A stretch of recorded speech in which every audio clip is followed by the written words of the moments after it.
안녕하십니까. 반갑습니다. 박청훈 목사입니다. 오늘 오랜만에 이렇게 많이 오신 것 같은데 서로들 좀 인사하고 시작했으면 좋겠습니다. 다음 주면 벌써 7월입니다. 벌써 상반기가 다 지났는데 반년 동안 오시느라 고생들 많으셨습니다 라고 우리 서로들 인사하셨으면 좋겠습니다. 네, 양쪽으로 좌우로 반년 동안 오시느라 고생 많으셨습니다. 네, 서로 인사하셨으면 좋겠습니다. 이제 본격적인 방학이 이제 다음 달이면 시작되고 휴가 계획을 세우며 직장인들은 땀 흘리고 수고하고 계시겠죠. 제 나이가 되면은 제가 지금 80년생인데 올해 43인데 제 나이가 되면 하루는 길고 날은 짧고 세월은 정말 빠르게 지나가는 것 같습니다. 어떻게 개인적으로 이렇게 한 해를 잘 돌아보고 계신지 모르겠습니다. 뒤돌아보면 우울해서 그냥 앞만 보고 사시는 건 아닌지 또 고민도 됩니다. 오늘 성경 베이직 시리즈 설교 마지막입니다. 앞서 두 분의 목사님께서 성경의 기본적인 기초적인 흐름들을 잘 설명해 주신 것 같은데 오늘은 성경이 무엇을 말하고 그 말씀이 여러분 삶에 어떻게 적용되는지를 좀 고민해 보셨으면 좋겠습니다. 밖에 날씨만큼 내용이 좀 가볍지는 않은데 오늘 말씀을 잘 들어주셨으면 감사드리겠습니다. 저는 이 성경을 가지고 여러분들을 가르칠 생각은 없습니다. 이 성경이 나의 삶에 어떻게 이렇게 적용이 되고 영향을 미치는지를 여러분들 개개인이 이렇게 좀 받아들이셨으면 좋겠습니다. 우리가 흔히들 이 성경 말씀을 묵상한다고 하는데 말씀과 묵상이 도대체 뭘까요? 제가 지난 한 달 동안 리바이벌 기도학교를 맡아서 했는데 청년들과 떼제 기도를 했었습니다. 기도를 듣는다라는 제목으로 말하는 기도에서 듣는 기도로 초점을 맞추어서 기도학교를 진행하였습니다. 교제하고 나눔 없이 찬양하고 기도하고 말씀 묵상하고 이렇게 계속 반복적으로 찬양하고 기도하고 묵상하고 이렇게 반복적으로 계속 진행했었습니다. 청년들이 떼제 기도에 대해서 생소할 수도 있을 것 같아서 매주 이제 키워드를 중간에 줘서 말씀과 접목시켜서 계속 묵상하는 시간들을 가졌습니다. 우리 청년들은 어땠을지 모르겠지만 저는 개인적으로 너무 깊은 묵상과 이렇게 평안과 안식이 임하는 경험들을 했습니다. 단순한 침묵과 생각을 넘어 진짜 묵상은 무엇일까요? 묵상 여부에 따라 여러분들이 걸어가는 신앙의 여정도 굉장한 차이가 있을 것이라 생각이 됩니다. 갈수록 이제 말씀을 깊이 묵상하는 것이 너무나도 중요한 시대에 우리가 살고 있습니다. 묵상을 히브리 원어로 하가라고 하는데 여기 하가의 뜻이 두 가지가 있습니다. 첫 번째는 읊조리다, 음미하다라는 뜻으로 낮은 소리로 곱씹으면서 계속 생각하는 것을 말하고 두 번째는 으르렁거리다라는 뜻으로 이제 맹수가 이제 사냥감을 발견했을 때 이렇게 달라들어서 낚아채듯이 하나님 말씀이 나에게 떨어졌을 때 내가 어떻게든 나에게 주신 말씀으로 생각하고 집어삼키는 것을 뜻합니다. 시편 1편 1절 말씀 기억하시나요? 복 있는 사람의 세 가지 조건, 악인의 꾀를 따르지 아니하고 오만한 자리에 앉지 아니하고 죄인들의 길에 서지 않는 것. 한마디로 인간적인 방법으로 수쓰지 않고 또 빠르다고 편하다고 악인들과 공모하지 않고 또 겸손하게 내 자리를 만족하고 사는 사람이 복 있는 사람이라고 말하고 있는 것입니다. 그리고 오직 여호와의 율법을 즐거워하며 그것을 밤낮으로 묵상하는 것 자입니다. 성경이 말하는 것을 읊조리며 기억하고 또 다른 사탄이 뺏어가지 못하도록 내 것으로 삼고 사는 것이 진짜 묵상입니다. 6월 시리즈 설교 오늘 마지막 성경 베이직입니다. 사랑하는 여러분, 저는 성경이 없었으면 예수를 믿지 않았을 것입니다. 성경이 인간의 언변이 아닌 기록해둔 말씀이 없었다면 저는 굳이 이곳에 나와서 신앙생활을 하지 않았을 것입니다. 그리고 이 문자에 적혀있는 이 말씀이 나의 삶과 또 교감과 교통이 일어나지 않고 아무런 변화나 아무런 움직임도 없었다면, 영향을 미치지 않았다면 저는 신앙생활을 하지 않았을 것입니다. 여러분도 한번 진지하게 고민해 보십시오. 이 성경이 지금도 여러분들의 삶에 영향을 미치고 사는지, 여러분들의 삶을 움직이고 있는 것인지 한번 고민해 보십시오. 뭐 그런 것이 없어도 충분히 신앙생활이 가능하다고 말하는 사람들이 있다면 저는 동의하지 않습니다. 그냥 다른 건전한 문화생활을 하나쯤으로 지금 나와 계시는 것일 수도 있을 것입니다. 제가 전에 설교 때도 잠깐 말씀드린 것 같은데, 저는 코로나 이전과 이후의 신앙을 굳이 나눈다면 공동체적 영성과 개인의 영성으로 바뀌어가고 있다고 생각합니다. 이제 알아서들 신앙들 잘 챙기시고 살아야 될 때입니다. 공동체에 나의 운명을 맡기는 시대는 이제 지나는 것 같습니다. 공동체에 물론 도움을 받을 수는 있겠지만 어찌됐든 나 개인의 열심과 주관적인 신앙의 체험이 없이는 신앙생활을 하기 힘든 시대에 있습니다. 어떤 경지에 오른 대단한 설교자의 말이라도 어떤 4차원적인 개인의 체험과 영성이 있다 할지라도 하나님의 말씀보다 위에 있지는 않습니다. 성경을 보십시오. 성경이 오늘 뭐라고 말하는지 여러분 잘 들으십시오. 오늘 본문 12절 말씀을 다 같이 한번 읽도록 하겠습니다. 시작. 시험을 참는 자는 복이 있나니 이는 시련을 견디어낸 자가 주께서 자기를 사랑하는 자들에게 약속하신 생명의 면류관을 얻을 것이기 때문이라. 아멘. 여러분, 마태복음 5장에 예수님의 산상수훈 팔복 기억하십니까? 네, 저기 나와 있는데 12절은 야고보가 말하는 제9복에 관한 것인데, 어떤 사람이 복이 있다고 말하느냐고 하냐면 시험을 참는 자가 복이 있다고 말하고 있습니다. 어떤 복이 임하냐면 그 시험을 참는 자들에게 생명의 면류관을 얻을 것이라고 말하고 있습니다. 제가 오늘의 설교 제목을 또 다른 제목으로 말한다면 제9복, 시험을 참는 자는 복이 있나니 생명의 면류관이 그들의 것임이니라, 이렇게 지으려고도 했습니다. 여러분, 성경은 모호하게 말하지 않습니다. 분명하고 명확하게 말합니다. 오늘 본문 세 번역으로 다시 한번 읽겠습니다. 같이 읽을까요? 시작. 시험을 견뎌내는 사람은 복이 있습니다. 그 사람은 그의 참됨이 입증되어서 생명의 면류관을 받을 것이기 때문입니다. 그것은 하나님을 사랑하는 사람들에게 약속된 것입니다. 아멘. 뭐라고 말하고 있습니까? 시험이 없는 사람이 아니라, 시험을 당하지 않는 사람이 아니라, 시험을 참는 사람이 아니라 시험을 견뎌내는 사람이 복 있는 사람이라고 말하고 있습니다. 시험이 없지 않습니다. 시험을 참는 자, 이겨내는 사람을 말하고 있습니다. 테스트예요. 하나님이 알고 계십니다. 그 시험에 관해서. 지금 여기에 시험이 없다고 생각하는 사람들 혹시 계십니까? 난 아무 시험도 없어, 아무 문제도 없어, 그렇게 생각하는 사람들 계시나요? 미안하고 죄송하지만 그런 분들에게는 이미 시험 없는 것 자체로 충분히 누리고 사시기 때문에 특별한 복은 없습니다. 반대로 시험을 지금 당하고 계신 분들 계십니까? 그렇다면 조금만 더 참고 견뎌내십시오. 여러분들에게 특별한 복이 있을 것입니다. 여기 지금 시험의 경중과 종류는 다 다를 것입니다. 그러나 여러분들에게 꼭 권면하고 싶은 것이 있습니다. 아무리 힘든 시험일지라도 반드시 지나간다는 것을 기억하시고 견뎌내십시오. 절대로 포기하지 마십시오. 생명의 면류관이 여러분들을 기다리고 있습니다. 면류관은 왕권을 상징합니다. 예수님께서 여러분들의 머리에 그 왕관을 씌워주실 것입니다.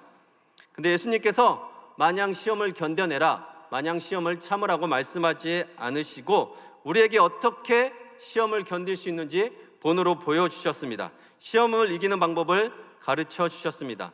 그리고 예수님께서 무엇보다도 여러분들이 무엇 때문에 시험을 겪고 사는지, 무엇으로부터 시험이 오는지를 잘 알고 계십니다. 우리 마태복음 4장 1절 말씀 함께 읽겠습니다. 시작.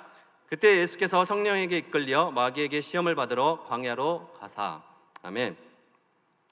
말씀 한번 띄워놔 주시겠습니까? 말씀을 잘 보십시오.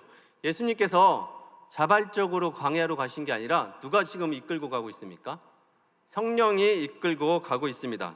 근데 성령이 지금 광야로 이끌고 가는데 지금 광야에 누가 기다리고 있습니까? 마귀가 기다리고 있습니다. 마귀가, 다시 말해서 성령이 광야로 마귀에게 시험 받으러 가게 하신 겁니다. 테스트예요. 테스트. 왜 그렇다고 생각하시나요? 여기 계신 분들 때문이에요. 우리들 때문이에요. 우리에게 뭔가 보여주기 위해서입니다. 텍스트로 기록에 남겨두시기 위해서입니다. 남겨두시고 여러분들이 해석하고 그것을 발견하게 하기 위해서 하나님께서 그렇게 하신 것입니다. 그 시험은 여러분들이 잘 아시죠? 첫 번째는 돌로 떡을 만들라고 하셨습니다. 먹고 사는 문제를 가지고 마귀가 시험했습니다. 하나님이 살아계시면 내가 그토록 기도하고 열심히 신앙생활 했는데 시험도 다 붙고 내가 그토록 바라고 원하는 것들이 이루어져야 하는데, 또 의식이 좋게야 예절도 알고 또 죄도 안 짓고 살 텐데 먹고 살 걱정 안 하고 살아야 시험이 없는데 왜 이 모양 이 꼴로 또 오히려 예수 안 믿는 사람들이 훨씬 잘 나가고 사는 것이죠. 두 번째는 높은 곳에서 뛰어내리라고 합니다. 죽으라고 합니다. 더 심하면 그냥 자살하라고 합니다. 하나님이 살아계시면 받쳐줄 테니까. 근데 여러분, 아무리 열심히 금식하고 아무리 열심히 신앙생활하고 아무리 하나님께 매달린다고 해도 높은 곳에 떨어지면 죽습니다. 그것도 창조의 질서의 원리입니다. 2년 전에 여기에 계신 분은 아닌데 한 청년께서 저에게 계속 반복되는 시험 때문에 고민을 이렇게 이야기한 적이 있습니다. 끊고 싶은데 계속 시험이 찾아온다고 이야기했습니다. 골방에 혼자 있을 때마다 음흉한 생각이 들고 음란한 것들이 떠올라서 계속 마음이 어렵다고 했습니다. 근데 제가 그 청년의 표정을 딱 잊고 그랬습니다. 그 시험 못 끊겠다 그랬습니다. 왜 그러냐 그랬더니 그러길래 그건 시험이 아니라 당신이 그걸 좋아하고 즐기는 것 같다라고 이야기를 한 적이 있습니다. 시험은 처절한 몸부림과 싸움과 그런 것들이 작용해야 되는데 즐기고 좋아하는 것들을 어떻게 시험이라고 말할 수 있겠습니까? 그냥 그거는 좋아하는 것이다. 싫으면 못 견디게 싸우고 그리고 나서 다시 이야기하자, 그런 얘기를 한 적이 있었습니다. 사랑하는 여러분, 예수님께서 이런 시험들을 어떻게 이겨내셨습니까? 그리고 세 번째 시험은 마귀에게 절하면 세상을 다 준다고 이야기했습니다. 권력과 영광입니다. 자존심, 명예, 수치심, 안정과 안정에 대한 인간이 시험 들기 좋은 욕구들입니다. 여러분들이 겪고 있는 시험들이 이 세 가지와 연관은 없으십니까? 안목의 정욕, 이생의 자랑, 이런 평생 따라다니고 괴롭히는 이 육신의 정욕, 이런 시험들이 여러분들을 끊임없이 유혹하고 넘어뜨리게 하고 있습니다. 사랑하는 여러분, 예수님께서 이런 시험들을 어떻게 이겨내셨습니까? 간단합니다. 이 말씀을 들고 이겨냈습니다. 우리 김기창 화백의 재미있는 그림 한번 보여주시죠. 네, 누가 딱 봐도 누가 마귀이고 누가 예수님인지 알 수 있겠죠. 마귀에게 시험받는 예수님의 모습을 김기창 화백께서 그리신 건데, 김기창 화백께서는 무엇을 표현하고 싶으셨길래 예수님에게 저렇게 선비의 옷을 입히시고 그림을 그리셨을까요? 다른 거 필요 없다라고 표현한 것 같습니다. 그냥 말씀으로 마귀를 물리치시고 이겨내신 것들을 그냥 저 그림으로 표현하신 것 같습니다. 그리고 예수님께서는 이렇게 말씀하셨습니다. 사람이 떡으로만 살지 않는다. 하나님을 시험하지 말아라. 오직 하나님께만 경배를 드려라. 이렇게 조목조목 말씀하시는데, 이 세 가지 말씀을 하시면서 이 앞에 공통적으로 들어가는 말이 있습니다. 무엇인지 아십니까? 기록되었으되, 기록된 바. 이렇게 신명기 말씀으로 너는 성경을 모르고 나를 공격하느냐. 그러자 마귀가 조용히 떠납니다. 아주 떠난 거는 아니지만 예수님께서 말씀을 가지고 이렇게 이야기를 하니까, 대적하니까 그 자리에서만큼은 마귀가 조용히 사라졌습니다. 우리가 이것을 적용하고 살았으면 좋겠습니다. 우리도 말씀을 가지고 살아야 합니다. 그렇다면 충분히 이겨낼 수 있습니다. 힘들면, 여러분들 의지로 안 된다면 주변의 도움을 받아서라도 말씀을 가지고 기도하고 이겨내셔야 합니다. 대부분 사실은 여기까지 가보지도 않습니다. 자신이 할 수 있는 최선과 자신이 할 수 있는 힘을 다해서 싸우고 이겨보려고 하고, 그래서 안 돼서는 이제 막 절망하고 힘들어 하시는데, 말씀을 가지고 한번 싸우는 훈련들을 해보십시오. 말씀이 능력이 있다는 것이 성경이 기본적으로 전하는 메시지입니다. 오늘 우리 13절 말씀 함께 읽겠습니다. 시작. 사람이 시험을 받을 때 내가 하나님께 시험을 받는다 하지 말지니 하나님은 악에게 시험을 받지도 아니하시고 친히 아무도 시험하지 아니하시니라. 아멘. 지금도 이렇게 신앙생활하고 계신 분들 계신가요? 나에게 닥쳐온 고난과 시험을 하나님 탓으로 돌리는 분들 계십니까? 여러분들의 잘못된 선택으로 하나님을 원망하고 또 하나님이 시험하셨다고 말하는 분들 혹시 계십니까? 저는 이해합니다. 그것이 우리의 본성과도 연결되어 있으니까. 책임 전가, 인간은 뭔가 잘못되었다고 인식하는 순간부터 그것을 해결하려고 발버둥을 치는데, 본능적으로 생각하는데, 첫 번째가 바로 책임 전가, 책임 회피입니다. 우리의 조상 아담이 그랬습니다. 하나님께서 자신과의 약속을 저버린 최초의 인간 아담을 문책했을 때, 아담은 여자를 보호하기는커녕 감싸주기는커녕 저 여자가 꾀해서 내가 먹을 수밖에 없었다고 이야기했습니다. 그 화살이 여자에게 돌아가자 여자는 무엇이라고 말합니까? 뱀이 나를 속여서 내가 먹을 수밖에 없었다고 이야기를 합니다. 대상이 이렇게 정해져 있으면 그렇게 책임을 전가하고 회피하지만, 대상이 불분명할 때는 우리는 하나님께 이제 모든 책임을 돌립니다. 그것은 그때나 지금이나 마찬가지인 것 같습니다. 자신이 괴로우니까 자기 변명과 합리화로 빠져나갈 구멍을 찾는데, 그것이 하나님이 되어버리면 여러분 엄청난 모순이 발생합니다. 하나님께서 인간을 사랑하셔서 인간을 이렇게 태어나게 하시고 당신의 하나밖에 없는 아들을 십자가에 못 박혀 죽게 하셨는데, 그것이 하나님의 뜻이라면 이게 무슨 삼류 소설도 아니고 무슨 내용이 이런 내용이 있겠습니까? 그건 굉장히 큰 모순입니다.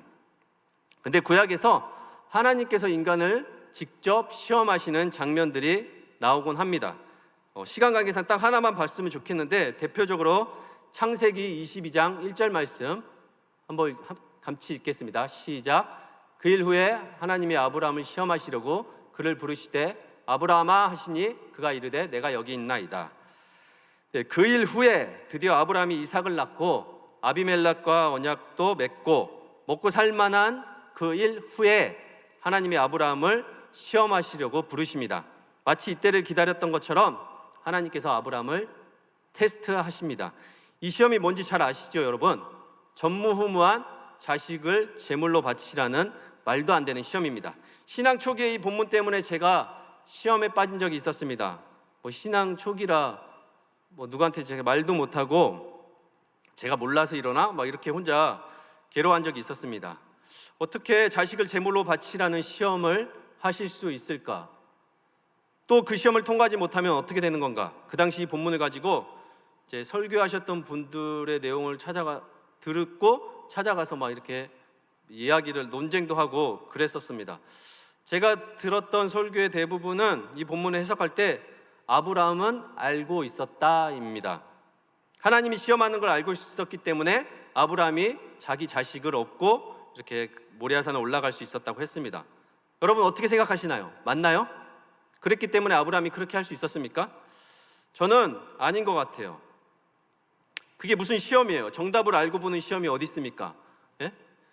그럼 하나님도 아브라함보다 한 수 위 같잖아요. 아브라함이 이 모든 것을 알고 있어서 그렇게 행동했다면 아브라함이 한 수 위 같잖아요. 알고 있었기 때문에 아무 저항도 안 하고 자신의 아들을 그렇게 끌고 올라갔다. 저는 그 당시 강력하게 아니라고 생각했습니다. 그리고 거기에 빠져 있을 무렵 하나님께서 또 말씀으로 금방 해석해 주셨습니다. 제가 히브리서 믿음장 11장 17, 18, 19절을 읽겠습니다. 여러분들이 성경 있으시면 읽으셔도 좋고, 네, 화면이 있는데 제가 읽겠습니다. 아브라함은 시험을 받을 때 믿음으로 이삭을 드렸으니 그는 약속들을 받은 자로 돼 그 외아들을 드렸느니라. 그에게 이미 말씀하시기를 내 자손이라 칭할 자는 이삭으로 말미암으니라 하셨으니 그가 하나님이 능히 이삭을 죽은 자 가운데서 다시 살리실 줄로 생각한지라. 비유컨대 그를 죽은 자 가운데서 도로 받은 것이니라. 아멘. 본문 그대로 띄워놔 주십시오. 잘 보십시오, 여러분. 성경책이 있으신 분들은 성경책을 보셔도 좋습니다. 아브라함이 시험받은 아들은 약속을 받은 외아들 독자 이삭입니다. 근데 하나님께서 아브라함에게 하신 약속은 땅과 기업이에요. 근데 그것은 이삭을 통해서만 가능한데 그걸 드리라는 거예요. 무엇으로 드리라고 하냐면 오직 믿음으로요. 하나밖에 없는 아들을 드리라고 하는 겁니다. 그래서 아브라함이 믿음의 조상이 된 거예요. 아브라함의 믿음은 우리가 상상할 수도 없는 초월적인 믿음을 가지고 있었어요. 그것은 단순히 하나님이 우리를 지켜주실 거야, 괜찮을 거야, 다시 다치지 않을 거야, 채워주실 거야, 그런 차원의 믿음이 아니었습니다. 아브라함은 내가 이삭을 바치는 신용만 해도 불을 꺼트리시거나 아니면 다른 재물을 준비하시던지 내 믿음만 적당히 보여주면, 흉내만 내면 하나님께서 하실 거야라고 생각하지 않았어요. 저기 19절을 보십시오. 그가 하나님이 능히 이삭을 죽은 자 가운데서 살리실 줄로 생각한지라. 여러분 저 말씀 보이시나요? 아브라함은 지금 뭐라고 생각하고 있었냐면 이삭을 바치더라도 그 이삭을 죽었다가도 살리실 것을 믿었어요. 아브라함은 부활까지 믿었습니다. 정말 믿기 힘든 죽었다가도 살리실 것까지 믿은 거예요. 그래서 아브라함은 이삭을 죽었다 살아난 아들로 받은 거라고 이야기하고 있습니다. 이해되시나요? 하나님의 시험이 완전해지는 순간입니다.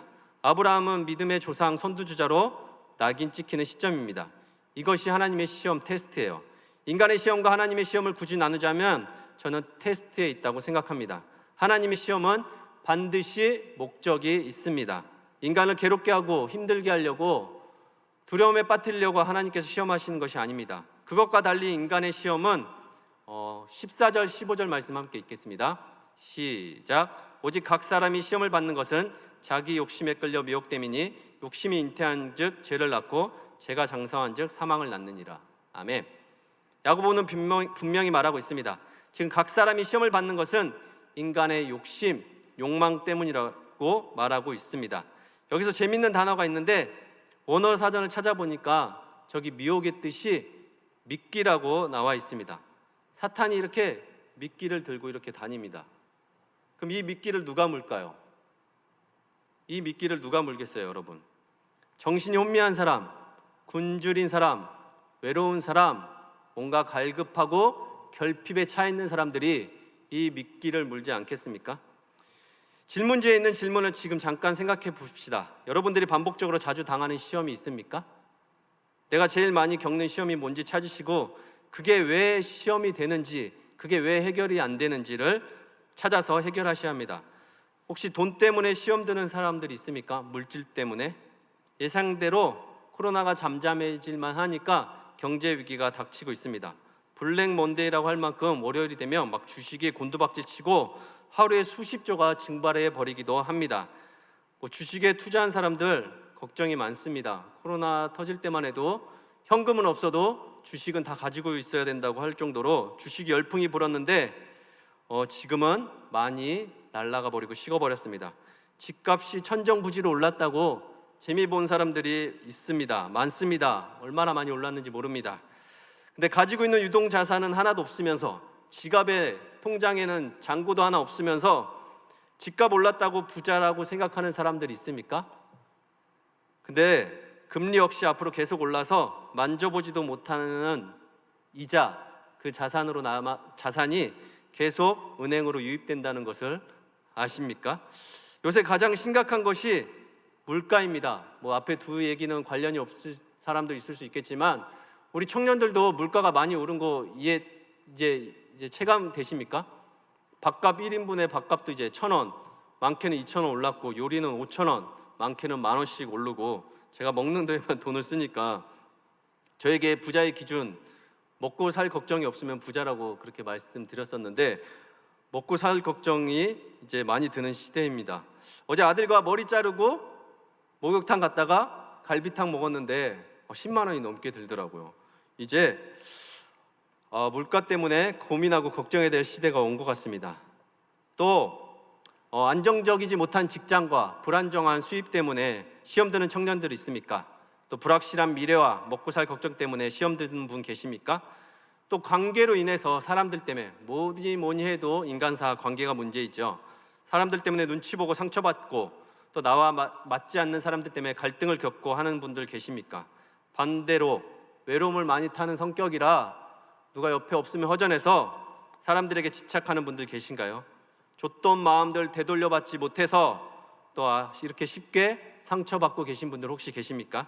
여러분들이 어떤 시험에 빠져있던 또 어떤 시험에 자주 빠지시던 그것이 자신의 욕망 때문이라는 것을 아셨으면 좋겠습니다. 자신의 욕심, 자신의 욕망 때문입니다. 15절에 재미있는 표현이 있는데 욕심이 잉태했다고 나옵니다.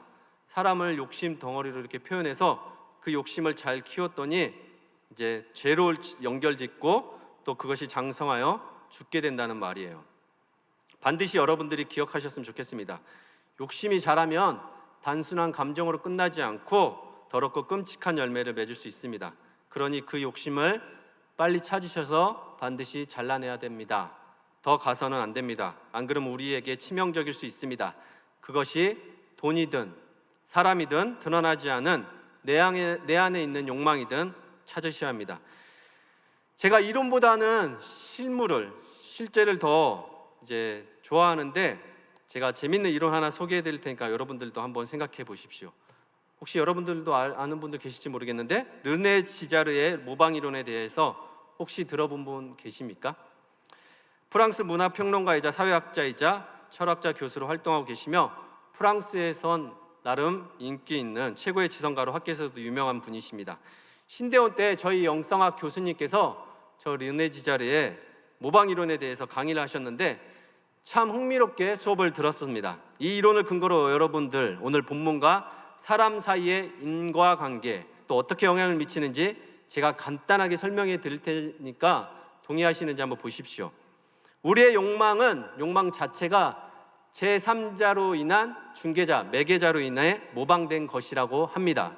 무슨 말이냐면, 쉽게 얘기해서 예를 들면 광고나 TV, 언론에 유명 연예인들이 명품을 들고 다니는 모습들 나오잖아요.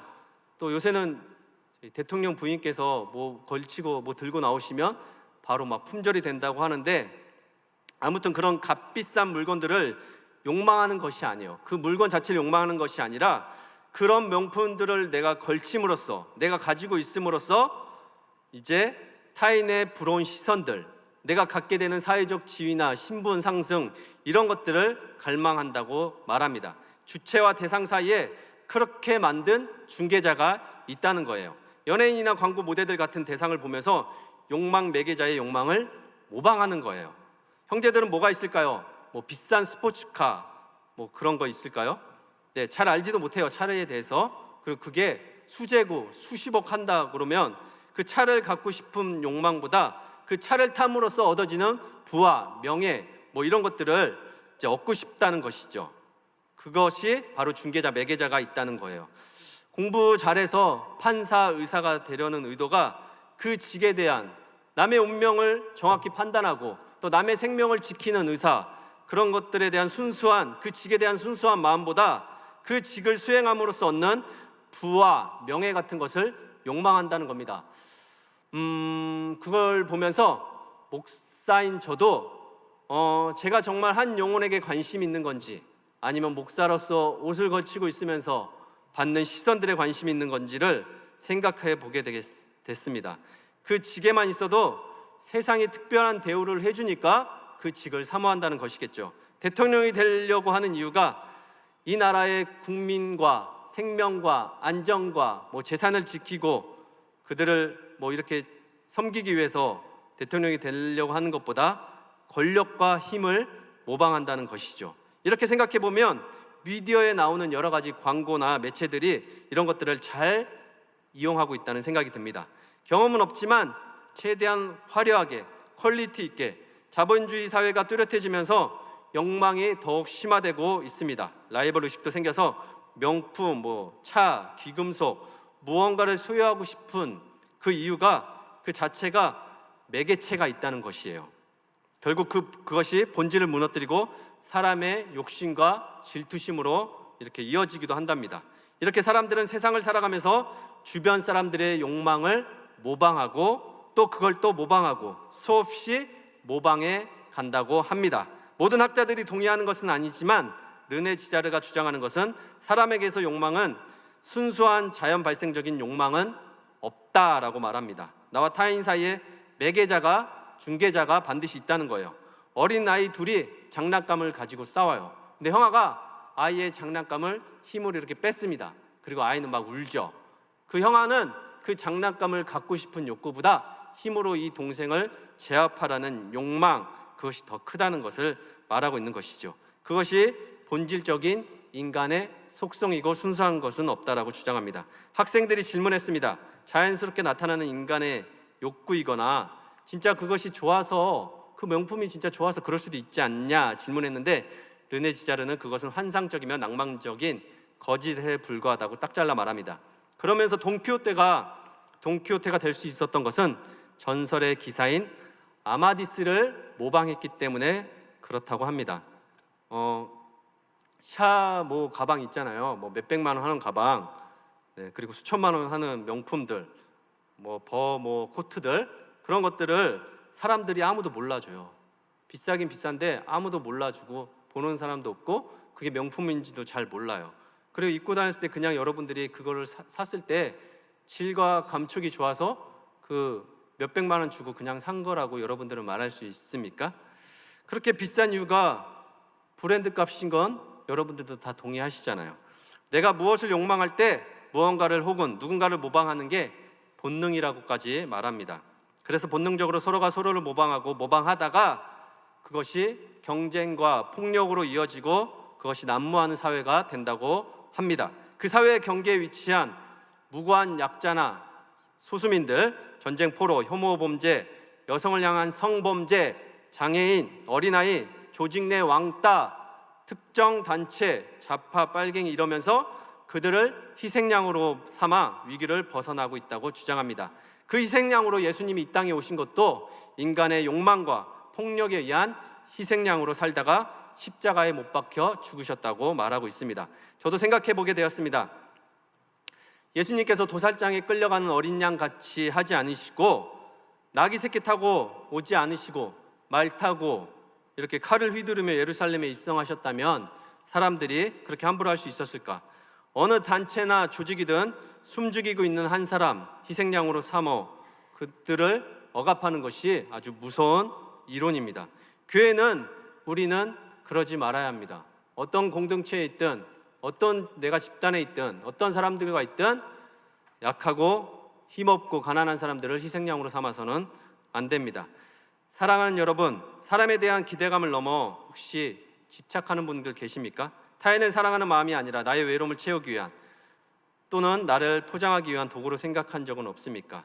그토록 애타게 찾고 싶은 것들, 나의 욕구만을 채우기 위한 수단이 되어버리지는 않는지 생각해 보셨으면 좋겠습니다. 더 나아가서 신앙을 누구 때문에, 뭐 때문에 이렇게 수단으로 여겨서는 안 됩니다. 하나님과의 1:1 만남을 가지기 위해서 신앙생활을 하셔야 합니다. 사랑하는 여러분, 행복하게 살고 싶으시죠? 행복의 기준이 뭔가요? 객관적입니까?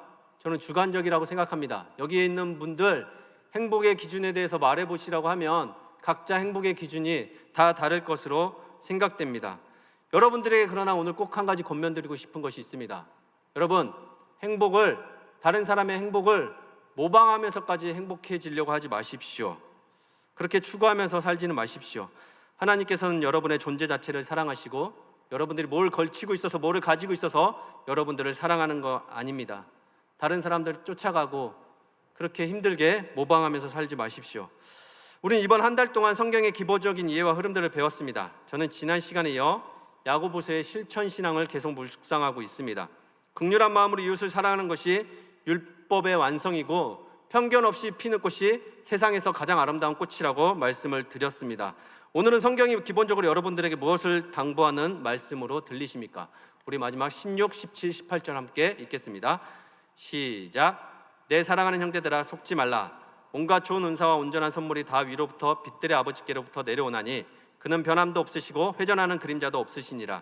그가 그 피조물 중에 우리로 한 첫 열매가 되게 하시려고 자기의 뜻을 따라 진리의 말씀으로 우리를 낳으셨느니라. 아멘. 사랑하는 형제자매 여러분, 속지 마십시오. 착각하면서 살지 마십시오. 스스로 시험에 빠지지 마세요. 여러분들이 반복적으로 겪는 시험이 어떤 게 있습니까? 5월 시리즈 설교 때 우리 최재형 목사님께서 행복의 조건 3가지를 말씀하셨는데 기억하시나요? 뭐가 있었죠? 소유, 꿈, 사랑. 혹시 기억하세요?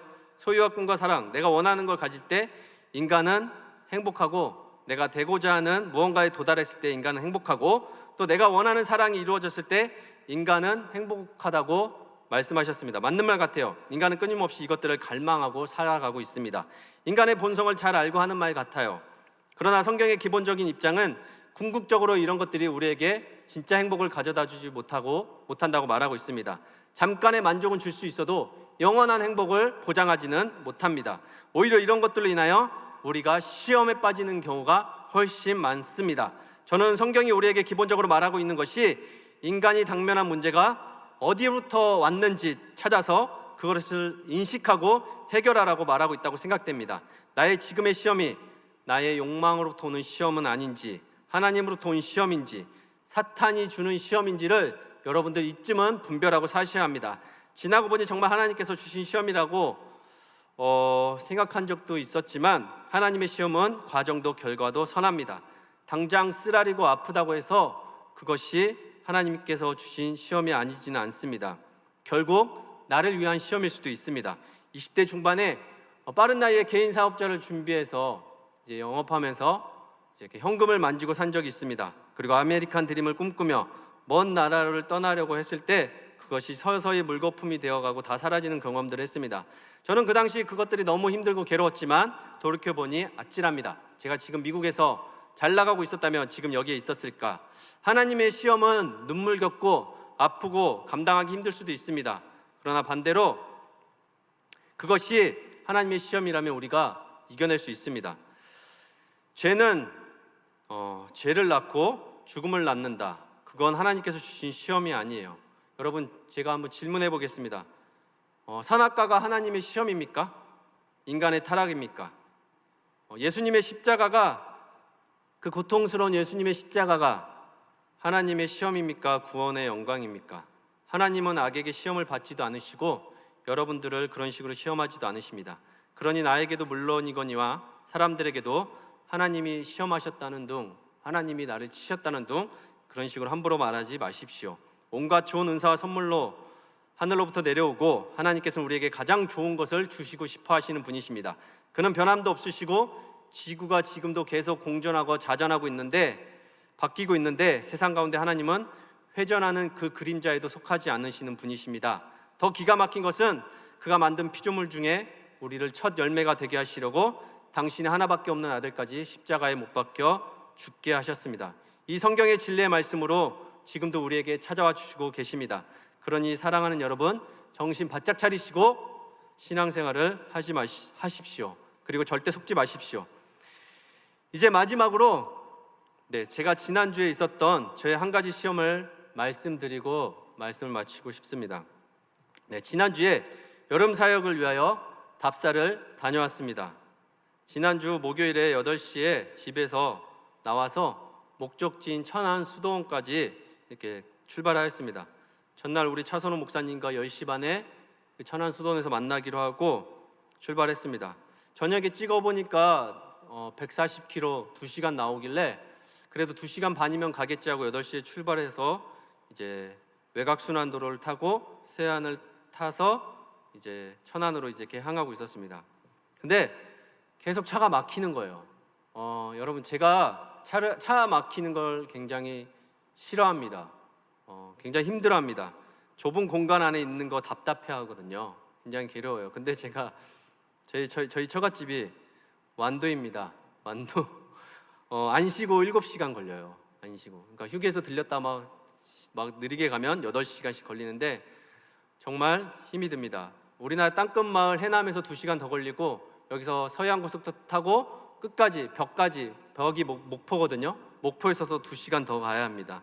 정말 도착할 때쯤이면 정신이 막 몽롱해져서 도착합니다. 막 잠을 이겨내려고 막 그렇게 씨름하면서 운전하는데 약속 장소인 10시 반이 넘었는데 아직 화성인 거예요. 1시간을 더 가야 되는데 계속 막히는 거예요.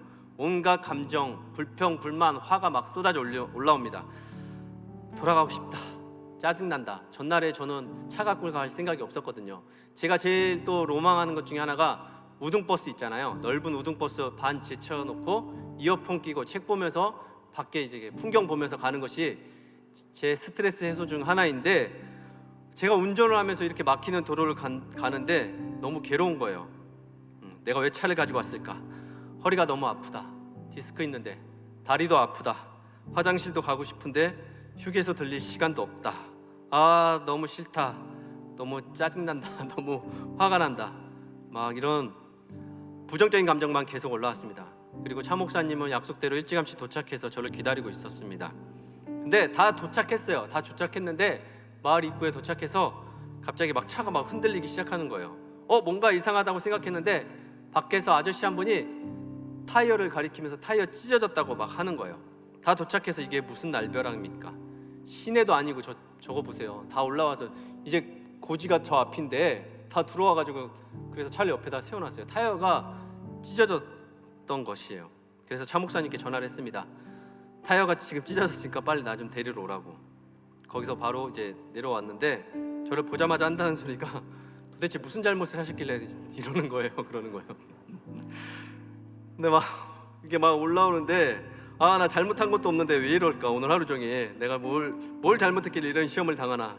지금 답사도 가야 하고 시간도 늦고 빨리 올라가서 해야 될 것들이 많은데 또 그날 오후에 빨리 돌아와서 다른 청년들 이제 신방도 있었는데 이제 답답해서 죽겠는 거예요. 그리고 보험회사 전화했더니 시내에서 출발하는 거라 시간이 좀 걸린다고 하는 거예요. 그래서 급기야 이제 차를 그냥 세워놓고 이제 걸어서 짐을 빼서 들고 이제 그 수도원까지 올라갔습니다. 근데 다 올라가서 대문을 딱 통과하는 순간 제 불평과 원망이 딱 사라지고 갑자기 저에게 평온이 찾아오는 거예요.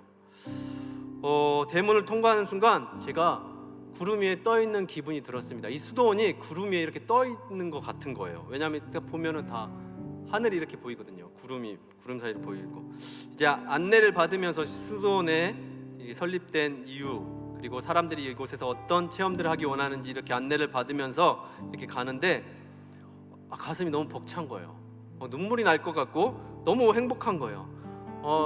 제 잠재의식 중에 잠재의식 속에 제가 꿈꾸고 생각하고 그리던 그런 유토피아 같은 곳인 거예요. 제가 어느 곳을 낯선 곳을 갈 때 세 가지를 중요하게 생각하거든요. 여러분도 마찬가지일 거예요. 사람과 풍경과 음식 그 세 가지가 좋으면 너무 좋은데 세 가지 다 너무 좋은 거예요. 이게 너무 괜찮은 거예요. 그리고 음식, 사랑, 풍경 말할 것도 없이 이곳 자체가 너무 좋았던 거예요. 제가 지금 뭐 수련회 홍보하려고 하는 게 아니라 정말 좋았어요. 청년들과 이곳에서 1박 2일을 보낼 생각하니까 그 설레임이 말할 수도 없었습니다. 그렇게 그곳을 둘러보고 식사하고 차를 마시고 촬영하면서 돌아오면서 그 힘들었던 시간들을 다 잊었습니다. 그리고 보험회사에서 전화가 왔어요. 전화가 와서 타이어가 단순히 펑크난 게 아니라 다 찢어져서 이거는 갈아야 될 것 같습니다. 그래서 수리해야 된다고 하더라고요. 근데 어떻게 해야 되나 막 그러고 있는데 그분께서 근데 그 차 안에 스페어 타이어가 있다고 하시는 거예요. 근데 제 차를 타보신 분들 알겠지만 제 차에는 타이어가 있는지 몰랐거든요. 근데 타이어가 있다고 하는 거예요. 그리고 아무튼 거기서 이제 차 목사님과 여기저기 둘러보고 이제 계획들하고 간단한 촬영하고 그곳에 계신 목사님과 이제 담소도 나누고 다 모든 일정을 마치고 저는 오늘 저녁에나 늦게나 갈 수 있을까 생각했는데 딱 내려와서 차를 보는데 차가 깨끗하게 이렇게 수리되어 있었습니다. 그렇게 이제 서울로 올라오는데 갑자기 이제 하루를 이렇게 돌아보면서 찬양을 들으면서 오는데 아찔한 생각이 감정이 막 북받쳐 올라오는 거예요.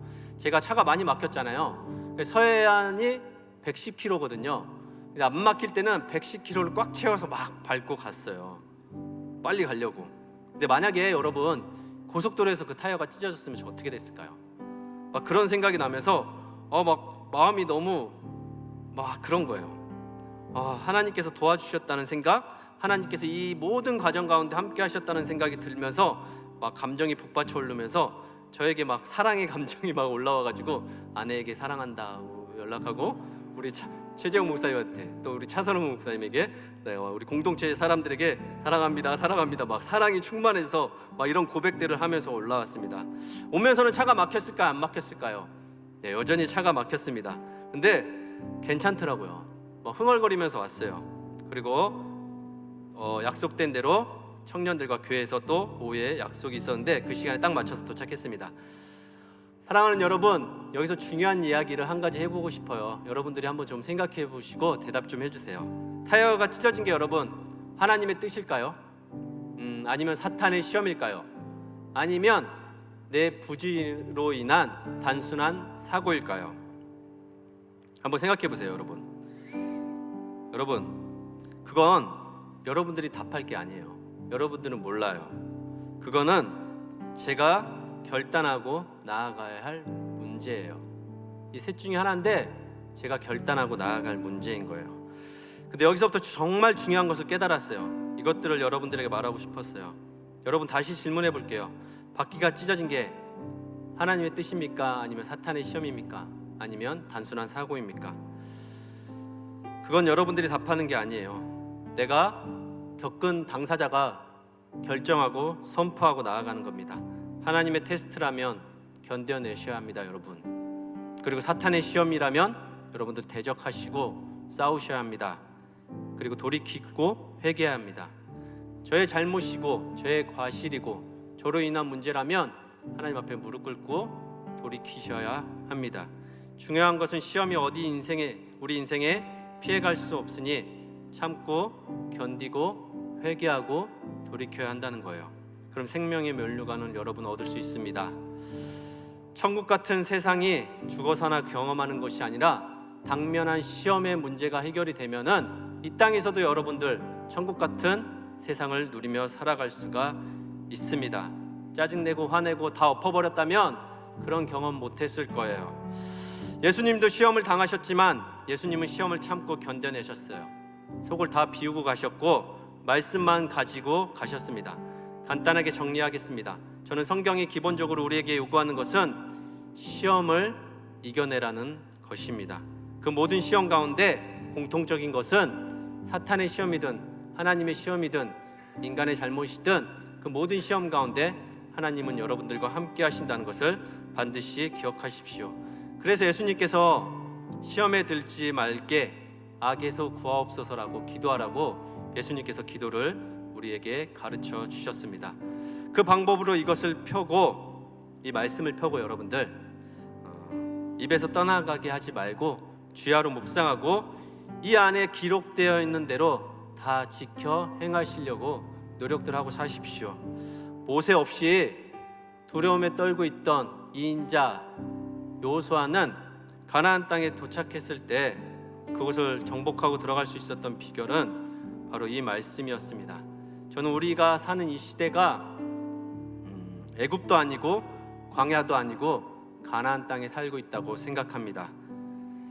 우리 우상들이 득실거리고 거대한 장애물들이 우리들을 막고 있지만 여러분들이 잘만 하면 젖과 꿀이 흐르는 땅을 이 땅에서도 경험하며 살 수 있습니다. 여기 꿀이 흐른다는 것이 상상이 가십니까? 요새야 우리가 마트 가면 살 수 있고 뭐 양봉 기술이 잘 발달돼서 원하면 언제든지 먹을 수 있겠지만 그때는 그렇지 않았습니다. 뭐 양봉 기술이 있고 꿀이 어디 있겠습니까? 저장에서 먹고 싶을 때 마음껏 먹을 수 있는 꿀이 어디 있겠습니까? 꽃을 피운 절벽에 벌들이 꽃을 피워야 이제 그 꽃을 그 절벽에서 꿀이 겨우 흘러내려야지만 맛볼 수 있는 그 꿀을 하나님께서 그 가나안 땅에서 젖과 꿀이 흐르는 땅을 경험하게 해주신다고 약속하셨습니다. 그 약속을 믿고 모든 시험에서 이겨내시길 바랍니다. 여러분 기억하세요. 나만 괜찮으면 아무것도 아니에요. 여러분들만 괜찮으면 아무것도 아닙니다. 옆에 있는 사람들이 뭐라고 하고 지켜보는 사람들이 여러분들에게 뭐라고 하더라도 여러분들만 아무것도 아니면 아무것도 아닌 일이 될 수 있습니다. 내가 감당하고 나면 아무도 나를 어찌할 수 없습니다. 내가 괜찮으면 아무것도 아니에요. 하나님은 절대로 여러분들을 시험하지 않으십니다. 그것을 꼭 기억하고 모든 시험에서 승리하는 저와 여러분이 되시기를 예수님의 이름으로 축복합니다. 아멘. 시간 같이 찬양했으면 좋겠습니다. 세상에 어떤 유혹과 시험이 내게 몰려와도 나의 힘으로는 그것들을 이겨낼 수 없겠지만 주님과 함께라면 이겨낼 수 있습니다. 거대한 폭풍 가운데 나의 영혼이 위축되어 간다 해도 어찌할지 모르고 헤매일 때에도 우리가 하나님을 기억하고 찬양한다면 이겨낼 수 있습니다. 우리 같이 세상의 유혹 시험이 같이 찬양하도록 하겠습니다.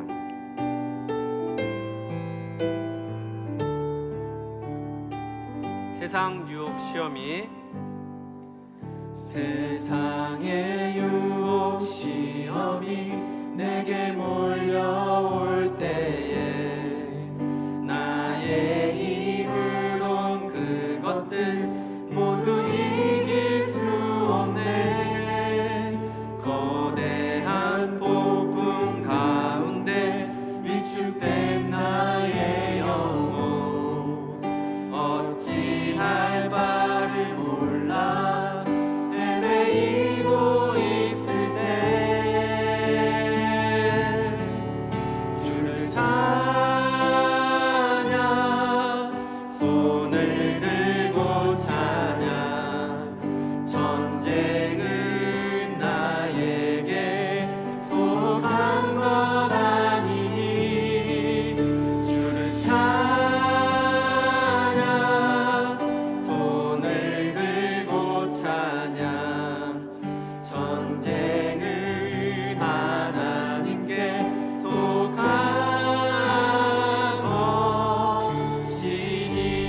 더 빨리 하겠습니다. 2절.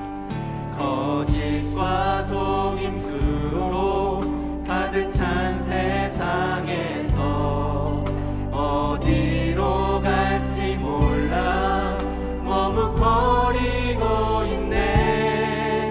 공중의 권세 잡은 자 지금도 우리들을 실패와 절망으로 넘어뜨리려 하네.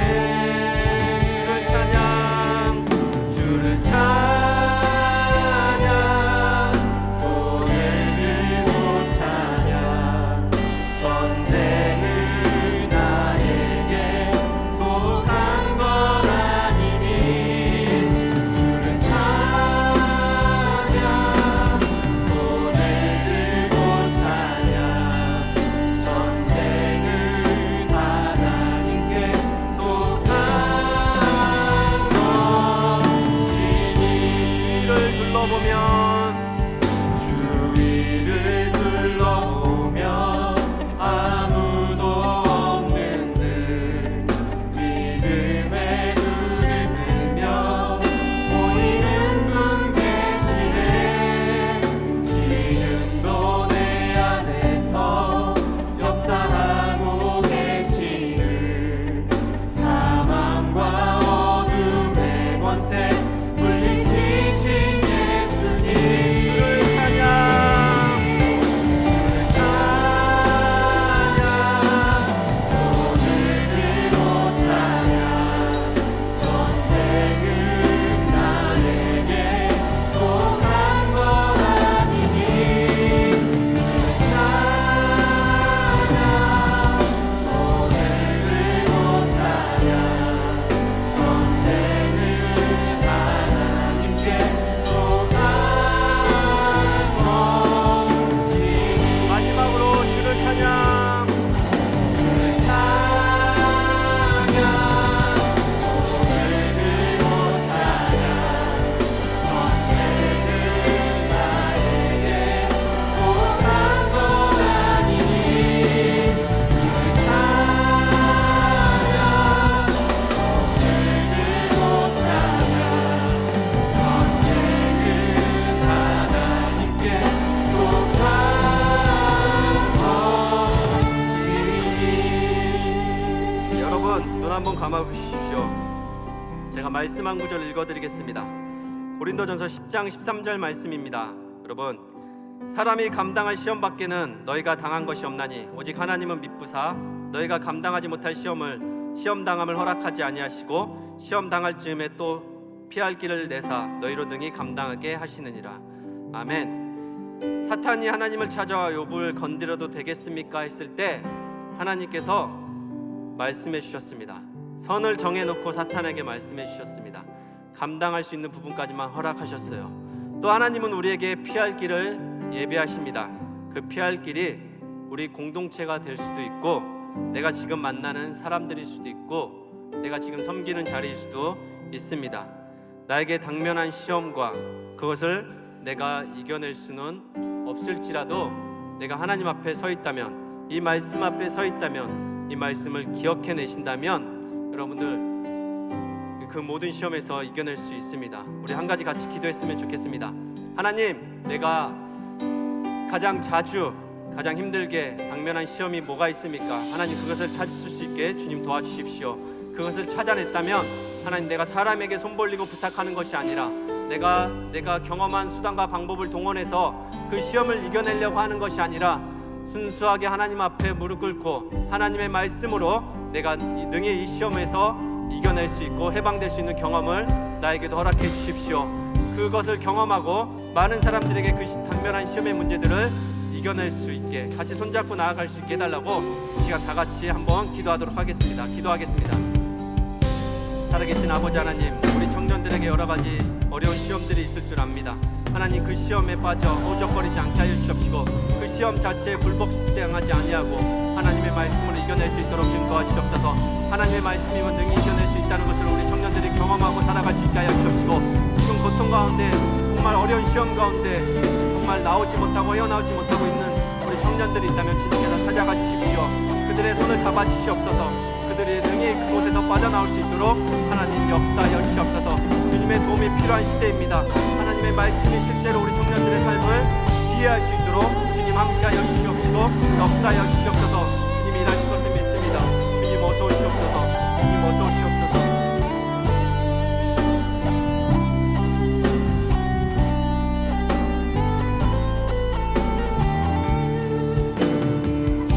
살아계신 하나님, 우리에게 시험이 찾아올 때 분별할 수 있는 능력을 허락해 주옵소서. 하나님께서 주시는 테스트적인 시험이라면 잘 감당하고 믿음으로 승리하게 하시고, 나의 악함과 부주의로 인한 시험이라면 회개하고 돌이켜 책임을 다하게 하시고, 악한 사탄 원수마귀들이 나를 공격하는 것이라면 대적하고 능히 싸워 승리할 수 있도록 도와주십시오. 아무리 주변에 어려운 시험에 당한 사람들이 있다면 그들의 손을 잡고 고통받고 있는 사람들과 이웃들과 함께 기도하며 실질적인 도움을 서로 끼치며 살아갈 수 있도록 우리 공동체 가운데 주님 함께하여 주시옵소서. 그렇게 일하실 주님을 믿고 기대하며 살아계신 예수님의 이름으로 기도드립니다. 아멘.